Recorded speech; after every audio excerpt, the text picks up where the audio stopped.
Hey everyone, it's Barry here. Hope you enjoy the episode and visit us at barrykibrick.com to become part of our community of patrons. How does it feel to be known as America's Mom? Welcome, I'm Barry Kibrick, and my guest Marion Ross knows that feeling all too well. Her role as Mrs. Cunningham on the hit series Happy Days captured the hearts of children and teens across the globe. Yet, like life itself, what we see is not always what is. In her memoir, My Days, Happy and Otherwise, we'll meet the real person behind the mythical persona.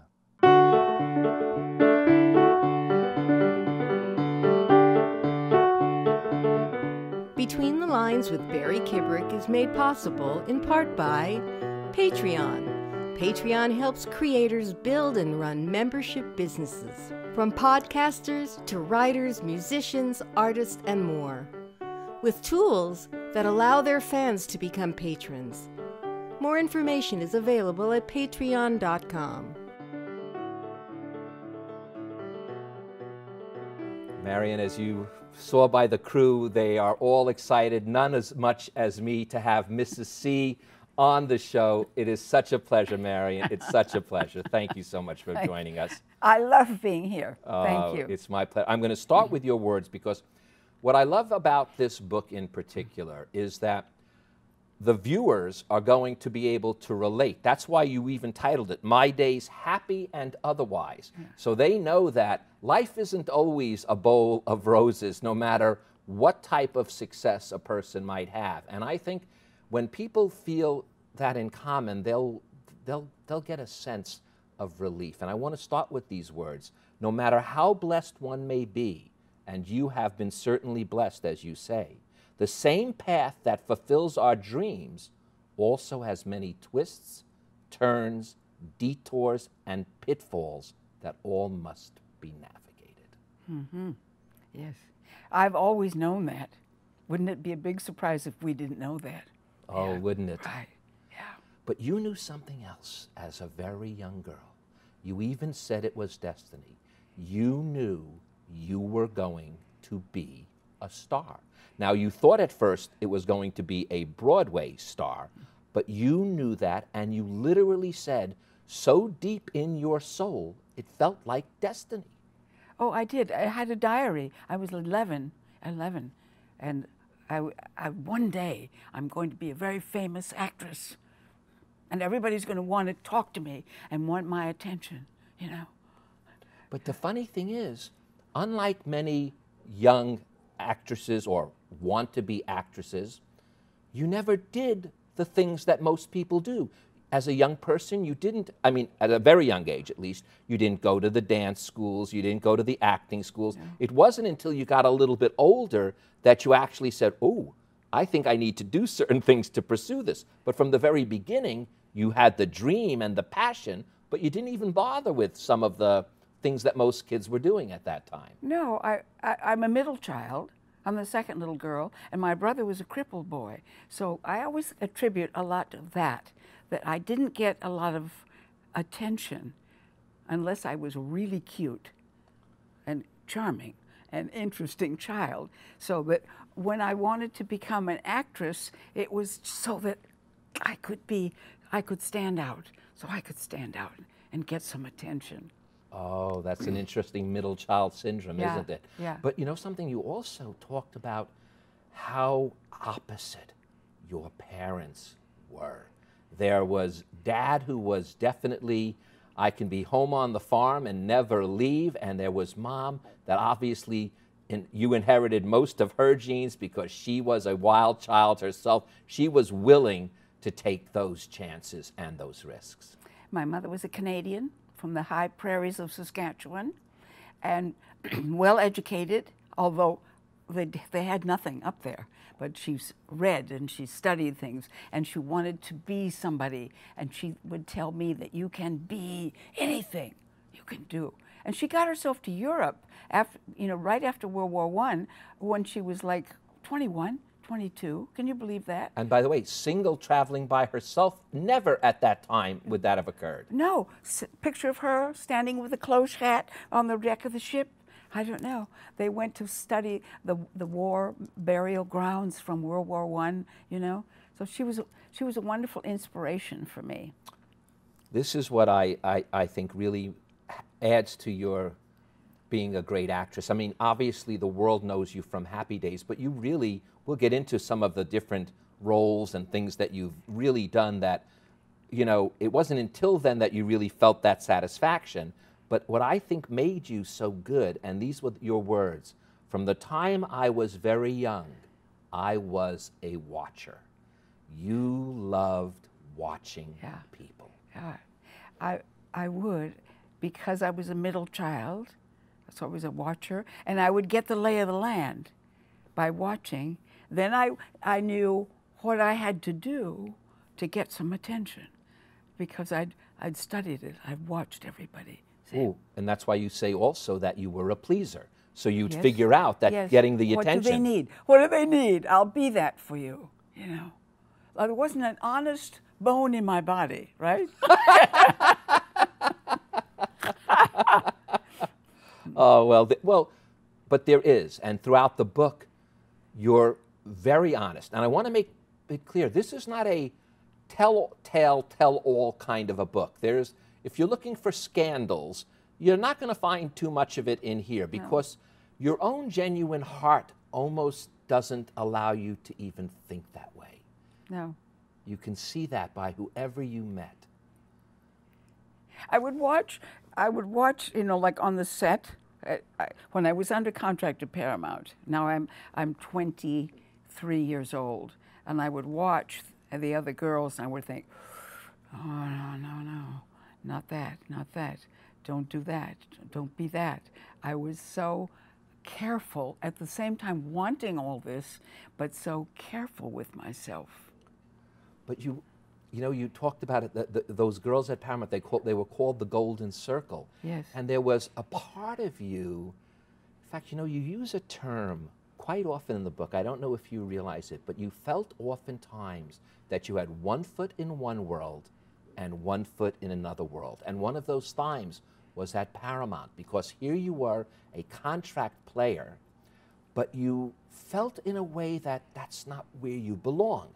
And you felt like you had 2 feet in 2 separate worlds. Well, I was terribly ambitious and serious about being an actress. So I did want to go to the stage, even though I ended up at 23 under contract to Paramount. They had something called the Golden Circle, and they signed up all these young starlets. But that really wasn't where I fit in, I must say. So, but my first picture was with Ginger Rogers, called Forever Female, and the director, Irving Rapper, would say, "Miss Garson," he would say to me, because he thought I looked like Greer Garson. So he said, "Miss Garson, what do you think about that?" And I had very small toes. And I was a college graduate, so I had opinions about the script. Then the next day he would say, "And Miss Garson, what do you think about that?" And I have some more opinions.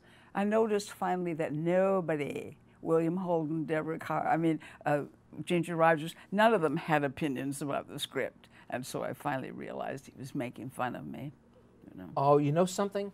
I'll tell you, that might have been something that you felt, but I didn't. I got the impression when I read that he really thought you were someone a little special. That's what I felt. How nice, because why would he even bother with me? That's what I'm thinking. Why? Why? I don't think he would do that just to make fun. No, because it was a very unimportant part. Yeah, so I read that very differently. I thought he saw a gal who was more serious than all the rest, didn't do the little hanky-panky flirting kind of stuff that the other Golden Girls or Golden Circle girls did.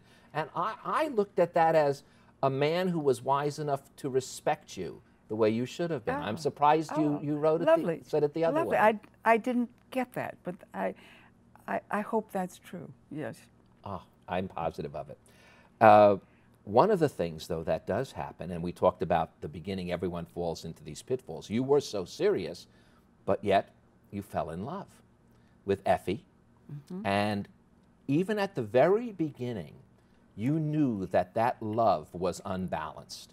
And by that I mean you literally did everything. You had all the ambition, you were the breadwinner, and yet for some interesting reason, the way you explain it, it didn't bother you. Mm-mm. No, because it's interesting from a woman's standpoint. I picked someone who wouldn't stand in my way. Isn't that a terrible admission? I mean, I wanted to be the one. So I picked somebody unconsciously, very unconsciously, who was not going to become a huge, huge, huge success. I was going to be the success.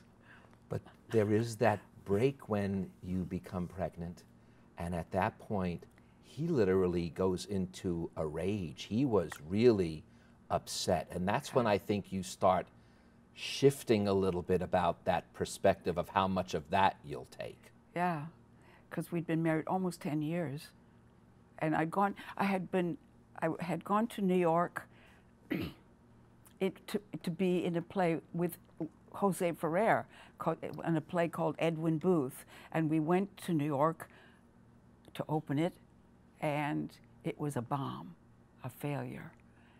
And I decided, I'm 30 now almost, I'm going to go home and have a baby. But I decided that on my own, you see. I didn't tell him that.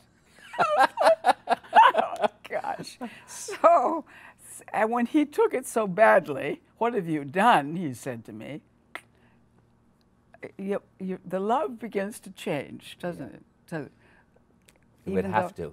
No, but I stayed married another 10 years, you know. Well, you know something? Because it goes back to that persistence. As a young girl even, you don't give up. No. You do not give up, and you wouldn't even give up on a bad marriage if you didn't have to. You would stick with it. The problem is he ended up finally admitting he was an alcoholic, and he was the one that almost had to leave the environment. Yeah, an alcoholic. I come from Scotch Presbyterian on my father's side, you know, and Irish on my mother's side, so there must have been some drinking on the Irish side, but I didn't know about.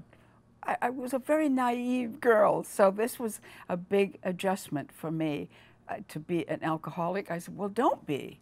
So that was an education.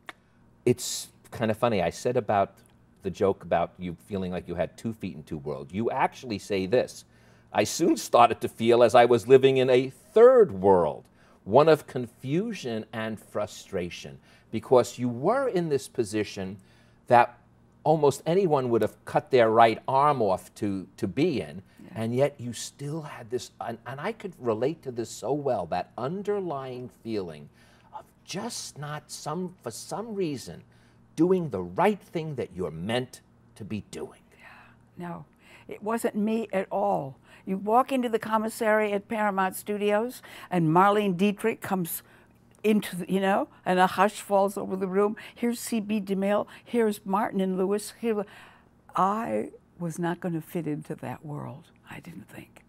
I felt uncomfortable there. So when I got dropped, my contract, you have like a 7-year contract, and then I got dropped after a whole year. Whew, whew. I was glad to go. I was glad to go. I read that, and because it says, you say, you really were questioning it all at that time. And that, I find that when a person is so sure and then questions, that's a much deeper fall than someone who's never sure and maybe questions. I know that sounds kind of funny, but it's a deeper fall when you're so positive, you're so certain, you're expecting so much and it's not happening. That fall is the true cause of a form of unhappiness. There's no other way it can manifest itself.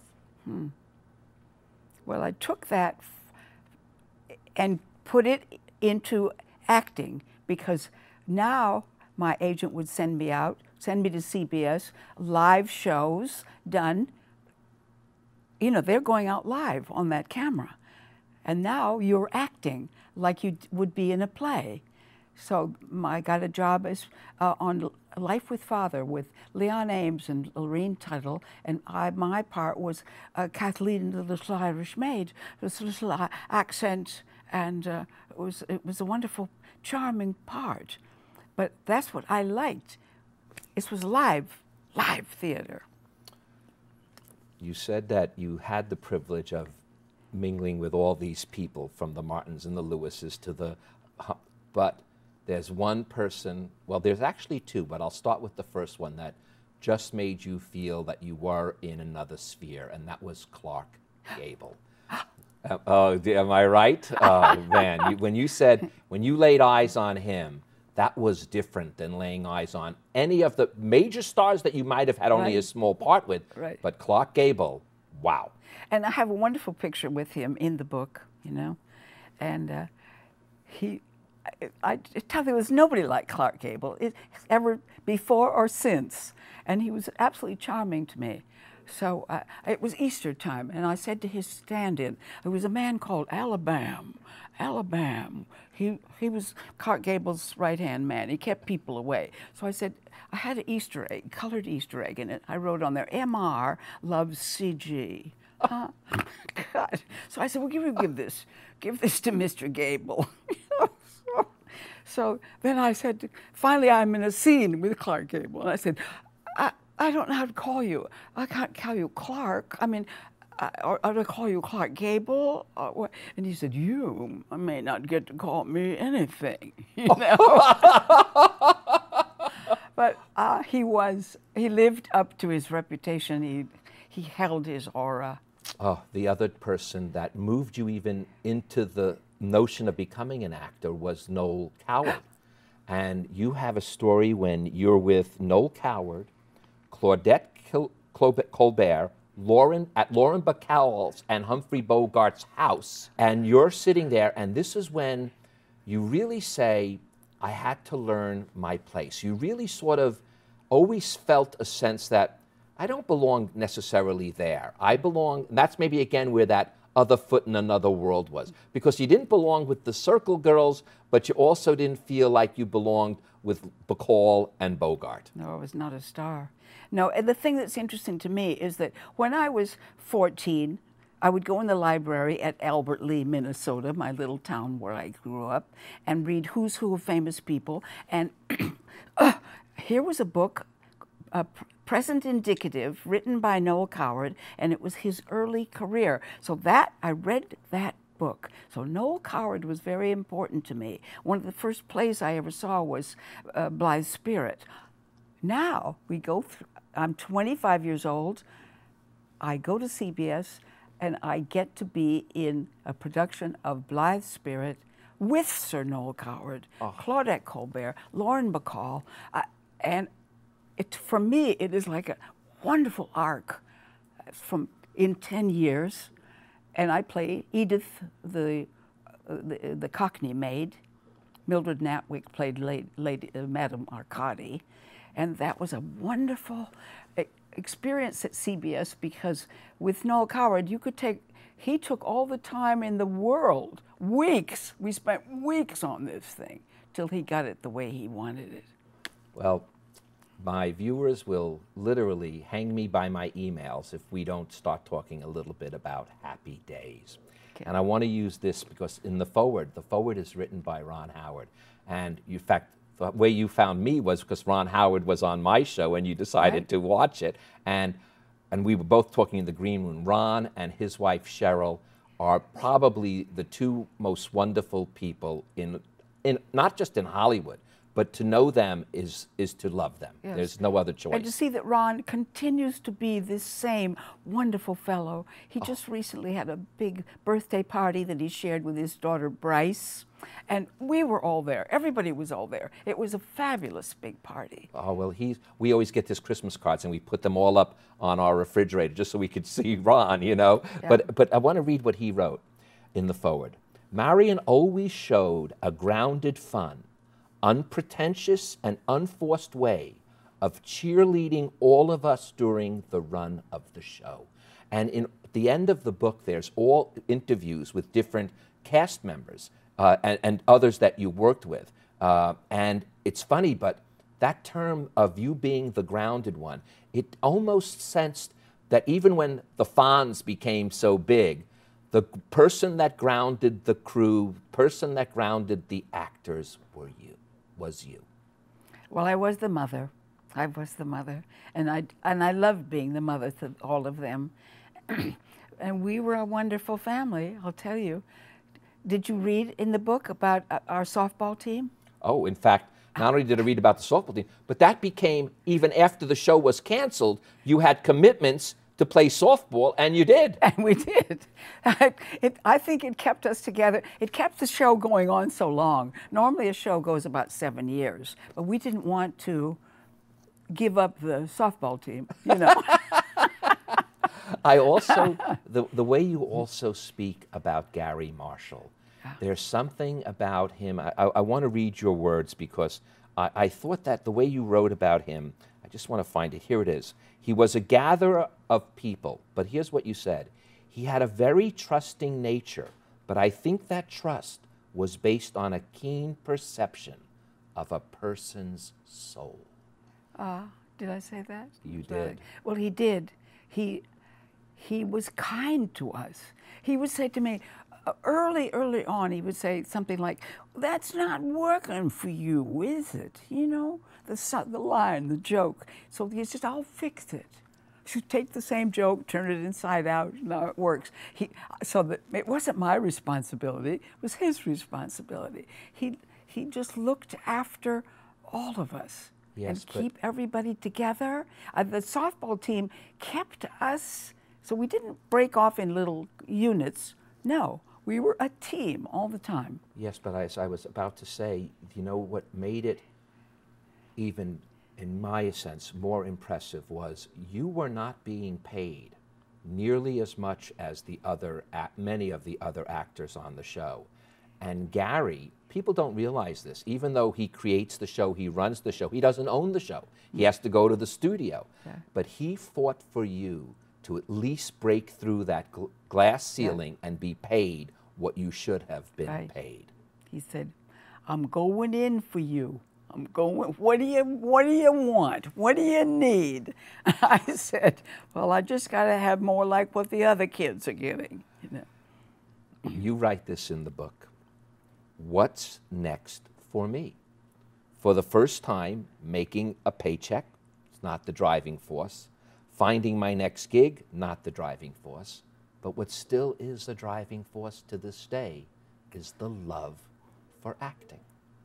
I love to act. I'm very willing to quit now. Isn't that interesting? I really am. Because one of the last shows I did, a little television show, I kept saying, "What is that line? What is that line?"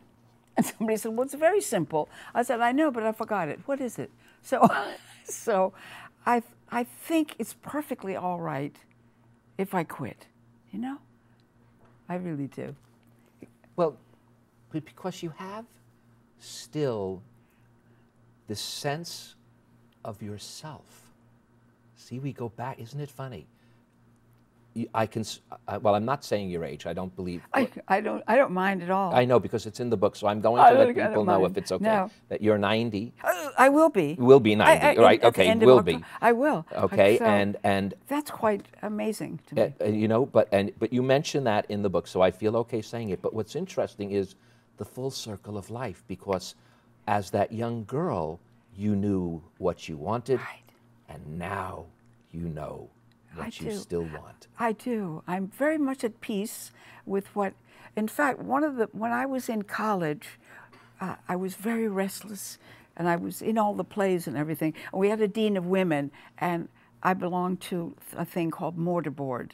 And one night she's driving me home from a little meeting, and I was so restless. She said, she'd been to India, and she said, "You're not where you're supposed to be. That's why you're so restless. You have to get into the great river of life, and you will flow with it, and it will take you here, and then it will take you here, and here, and here, until because the journey, your journey." I love that. I loved having her talk to me that way, because I wasn't where I wanted to be. So all my journey through this interesting show business, all the various people I've met, now I'm very comfortable. Well, I can only say this, dear Marion. I am blessed that your journey led you here today. Oh. Thank you so much, my dear. Thank you, darling. It is my pleasure. time. And thank you all for joining us. Now, before Marion leaves, I'd like to leave you with these few more words from my days, happy and otherwise. No matter what fortunes or misfortunes we are born with, I don't think any of us ever really figure it all out. We just have to do the very best we can. I'm Barry Kibrick. Between our fortunes and misfortunes, whether we figure them out or not, do the best you can, and you will have happy days. Thank you, Marion, so much. That's a wonderful way of putting it. To become part of the Between the Lines family, go to barrykibrick.com. There you can join our book club, participate in Q&As, catch past episodes, listen to Barry's podcasts, read his blog, and experience exclusive online features, all at barrykibrick.com. Between the Lines with Barry Kibrick is made possible in part by Patreon. Patreon helps creators build and run membership businesses, from podcasters to writers, musicians, artists, and more, with tools that allow their fans to become patrons. More information is available at patreon.com.